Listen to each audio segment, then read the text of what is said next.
मध्य प्रदेश के इंदौर से बड़ी खबर सामने आई है। भारत के चैंपियन बनने के बाद बौखलाए जिहादी, जहां हिंदुस्तान की विजय पर बौखलाए जिहादी, जहां जिहादियों ने इतना वो बौखला गए कि पेट्रोल बम से हमला कर दिया।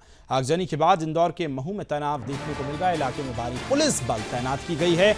इंदौर के महू शहर में भारत के आईसीसी वर्ल्ड चैंपियन बनने के बाद निकले विजय उत्सव के दौरान जिहादियों ने ये हमला किया है। ये बड़ी खबर आपको बता रहे हैं, जहां आपको दिखाएं कि शहर के जामा मस्जिद मार्ग, पत्ती बाजार सहित अन्य क्षेत्रों में जमकर पथराव हुआ।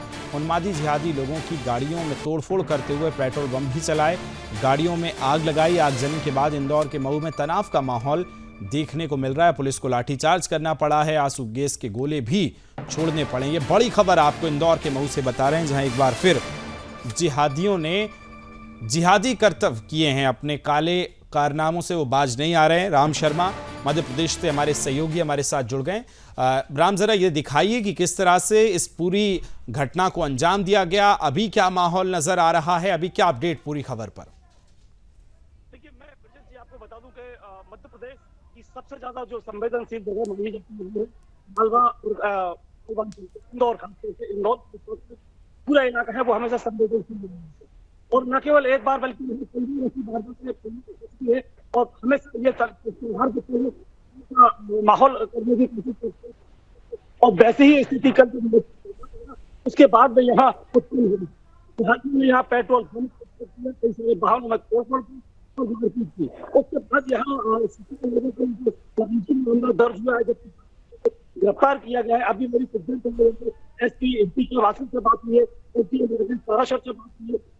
पुलिस कर्मी यहाँ पहले से बाजार बंद के आह्वान किया गया है, लेकिन आसान है और स्थिति को लगभग कहा जा सकता है, लेकिन खतरा फिर उत्पन्न हो जाएगा। इस बात से नहीं किया जा सकता है, जबकि प्रशासनिक सूत्र स्थिति नियंत्रण में है।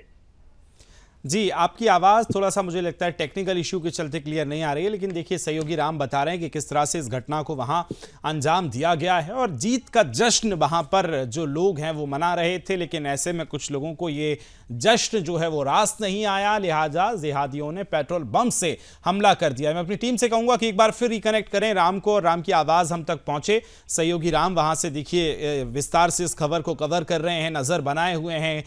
जैसे ये घटना हुई इसके बाद से लगातार इस खबर पर अपडेट दे रहे हैं। और देखिए किस तरह से पुलिस, आप देख रहे हैं कि वहां जो चीजों के साथ आगजनी की गई है और ऐसे मौके ढूंढे जाते हैं।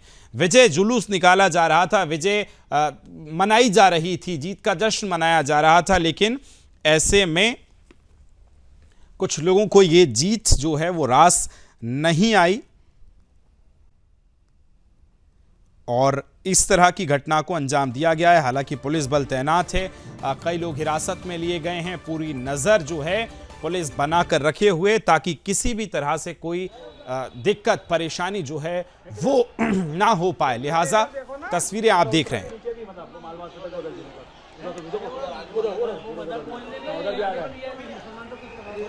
एक बार फिर चलते हैं, सहयोगी राम शर्मा मेरे पास जुड़ गए। राम, आपको आवाज मिल रही है मेरी? बिल्कुल बिल्कुल जी, अब आपकी आवाज बिल्कुल क्लियर है। जरा बताइए दर्शकों को किस तरह से जिहादी जो हैं वो भारत की जीत से मुझे लगता है परेशान होते नजर आ रहे हैं। देखिए, मैं आपको सबसे पहले बता दूं ब्रजेश जी, न केवल इस मौके पर जब मैच जीता है, इसके बाद बल्कि पूर्व में भी इंदौर इलाके में, मालवा अंचल में हमेशा से जिहादी तत्व सर उठाते रहे। और सबसे बड़ी बात यह है कि भारत का एक जो कुख्यात और आतंकवादी संगठन इस्लामिक मूवमेंट ऑफ इंडिया यानी सिमी का जो गढ़ है वो महू को माना जाता है। यहाँ हमेशा ही जिहादी और आतंकवादी गतिविधियों को संचालित किया जाता है और न केवल भारत के बल्कि भारत के बाहर के भी आतंकवादी जो तत्व हैं उनके तार यहाँ कई बार कनेक्ट पाए गए हैं, जुड़े पाए गए हैं। तो ताजा मामले में यहाँ पुलिस ने फिलहाल 17 लोगों के ऊपर नामजद एफआईआर दर्ज की है, लेकिन 12 लोगों को इसमें हिरासत में लिया गया है। और कई सारे जो वाहन है, 2 दर्जन से जो ज्यादा वाहन है वो गिरवियों ने यहाँ जलाए थे। 300 पुलिसकर्मी यहाँ इस पूरे मामले को लेकर सुरक्षा की दृष्टि से तैनात किए गए हैं। आंसू गैस के रात में गोले छोड़े गए थे, यहाँ हवाई फायरिंग भी की गई थी, लाठीचार्ज किया था। उसके बाद किसी तरह से मिली जुली स्थिति फिलहाल नियंत्रण में बताई जा रही है ब्रजेश जी।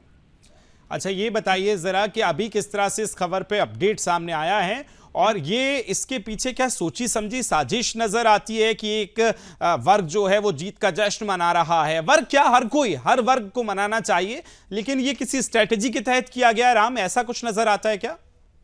देखिए ब्रजेश जी, आप सीनियर जर्नलिस्ट हैं, ये बिल्कुल कोई नई बात नहीं है। जब जब भी भारत और पाकिस्तान के बीच में या किसी दूसरी टीम से भारत जब जीतती है तो भारत के जो जिहादी हैं उनके पेट में दर्द होता है और वो बौखला जाते हैं, उस जीत को बर्दाश्त नहीं कर पाते। रात में भी यही हुआ, जब भारत की टीम को सफलता प्राप्त हुई उसके बाद में ये कतई उस चीज को हजम करने और पचाने तैयार नहीं थे। उसके बाद कहा सुनी हुई और स्थिति ने एक बड़े बवाल का रूप ले लिया। फिर उसके बाद कई वाहनों में और दुकानों में आग लगा दी गई, उन्हें आग के हवाले कर दिया गया। स्थिति को संभालने के लिए पुलिस ने रात में आंसू गैस के जो गोले हैं वो छोड़े, हवाई फायरिंग की, लाठीचार्ज किया, तब जाकर स्थिति को नियंत्रण में लिया गया। फिलहाल यहाँ 300 से ज्यादा पुलिसकर्मी अभी मौजूद हैं, कई थानों की पुलिस यहाँ मौजूद है और सेना के जो जवान है उन्हें भी बुलाया गया है। कुछ देर पहले सुदर्शन न्यूज ने हितिका वासल जो एसपी हैं उनसे बात की है, वहां के जो स्थानीय एसडीएम है राकेश परमार, उनसे बातचीत की है। फिलहाल उन्होंने स्थिति को नियंत्रण में बताया है, लेकिन हिंदू संगठनों ने वहां बंद का आह्वान बुलाया है कि उन्हें अपील की है कि मार्केट को बंद किया जाए और जिहादी तत्वों को गिरफ्तार किया जाए। इधर मध्य प्रदेश की राजधानी भोपाल में आज विधानसभा का सत्र का पहला दिन है और हिंदूवादी नेता है रामेश्वर शर्मा, जो भारतीय जनता पार्टी के हुजूर विधानसभा के विधायक हैं, उन्होंने इस पूरे मामले को लेकर आक्रोश व्यक्त किया है और ये कहा है कि यदि होली के पहले इस तरह से तनाव या बवाल उत्पन्न करने की कोशिश करेंगे जिहादी तो ये कतई बर्दाश्त नहीं किया जाएगा और इसके ऊपर गंभीर कार्रवाई की जाएगी। नजर बना के रखिएगा। राम जी, आपसे अपडेट लेते रहेंगे। फिलहाल बहुत शुक्रिया तमाम जानकारी साझा करने के लिए।